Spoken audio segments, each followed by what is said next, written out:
Next 22 આપો. જો 22 છે ઇન્ટરેસ્ટિંગ છે. તમે જોશો તો ઉદાહરણ 13 ના સંદર્ભમાં નીચે આપેલ કોષ્ટક પૂરું કરો. તો ઉદાહરણ 13 શું છે આપણે જોવું પડશે તેના તરફ.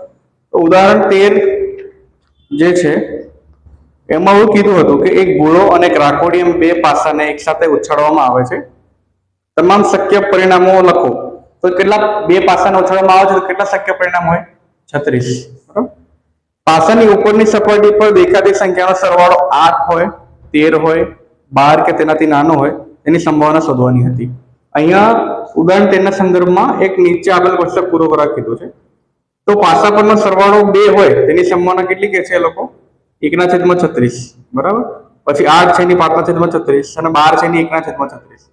અહીં ક્વેશ્ચન શું પૂછ્યો છે? કોષ્ટક પહેલા તો પૂરું કરવાનું છે. કોષ્ટક પહેલા પૂરું કરીશું આપણે, પછી આપણે 2 નંબરનો ક્વેશ્ચન કરીશું. બરાબર. તો પહેલા કોષ્ટક પૂરું કરીશું. તો સંભાવના 36 સંભાવના હોય. બરાબર. તો મોટામાં એવું કીધું છે કે સરવાળો 1 હોય, સરવાળો 2 હોય, સરવાળો 3 હોય. બે પાસા ફેંકો. બરાબર.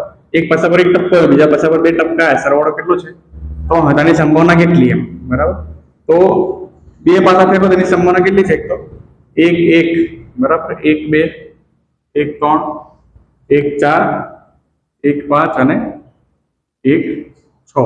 બરાબર. પછી 2 1, 2 2, 2 3, 2 4, 2 5 અને 2 6.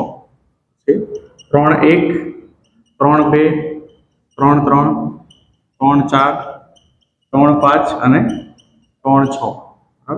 પછી 4 1, 4 2, 4 3, 4 4, 4 5, 4 અને 6.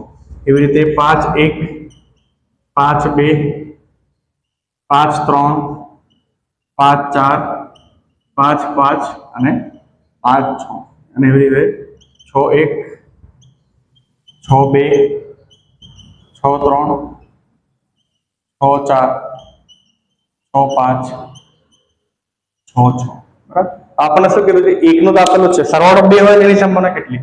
તો 2 હોય એવું ક્યારે હોય? તો એક પાસા પર 1 આવે, બીજા પાસા પર 1 આવે તો 2 સંભાવના હોય. 2 સરવાળો 2 હોય. પછી બીજો ક્યારે 2 હોય? બીજું શક્ય નથી. બરાબર. હવે જો કે પાસા પર 1 જ આવે, 2 આવે એનું તો આપેલું જ છે 1/36. હવે શું કીધું? 3.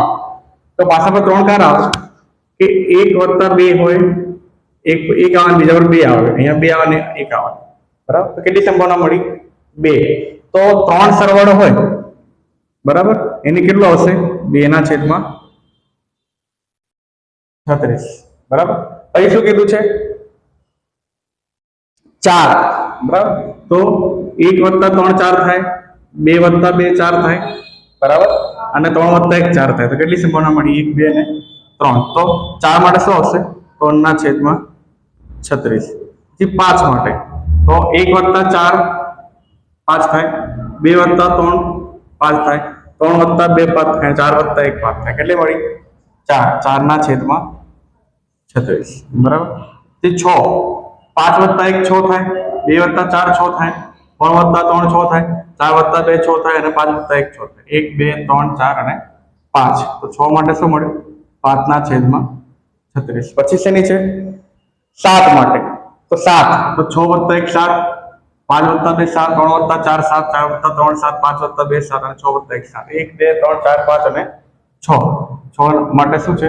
6/36. આગળ પણ કરી શકીએ છીએ આપણે. 6 × 36 1/6, 4 9 36 1/9 એવું કરી શકીએ છીએ. પછી આ 5 માટે, આ 6 માટે હતું, આ 7 માટે હતું. બરાબર. હવે 8 માટે તો 6 + 2 8 થાય, 3 + 5 8 થાય, 4 + 4 8 થાય, 5 + 3 8 થાય, 6 + 2 8 થાય. તો 1 2 3 4 5 કેટલું મળ્યું? 5/36. પછી 9 માટે તો 6 + 3 9, 5 + 4 9, 5 + 4 9, 6 + 3 9. કેટલું મળ્યું? 4/36. તમે જો ઉત્તર હવે અહીંયા વધતું ગયું હોય, ઉતરતું જાય છે. બરાબર. હવે અહીંયા 10 હશે તો જવાબ તમને મળશે 3/36. પછી આગળ કેટલું આપ્યું છે? 11. 11 માટે તમને મળશે 2/36 અને 12 માટે તો આપેલું જ છે અંદર. 12 માટે શું છે 1/. બરાબર, ખ્યાલ આવ્યો? હવે 2 નંબર શું કે છે લોકો? 2 નંબરમાં એવું કે છે કે એક વિદ્યાર્થી દલીલ કરે છે કે 11 શક્ય પરિણામો 2, 3, 4, 5, 6, 7, 8, 9, 10, 11 અને 12 છે. તેમાંના પ્રત્યેકની સંભાવના 1/11 છે. એટલે કે આ જે 11 પરિણામ છે, બરાબર, 2 છે, બરાબર, 1, 2, 3, 4, 5, 6, 7, 8, 9, 10, એક મેં લખ્યું નથી, એટલે 11 પરિણામ છે, બરાબર. તેમના પ્રત્યેકની સંભાવના 1/11 છે. શું આપ આ દલીલ સાથે સહમત છો? તમારા જવાબનું સમર્થન કરો. અહીંયા બધાની સંભાવના કોઈની છે 1/11? નથી, તો એ શક્ય નથી, ના નથી. બરાબર, થઈ.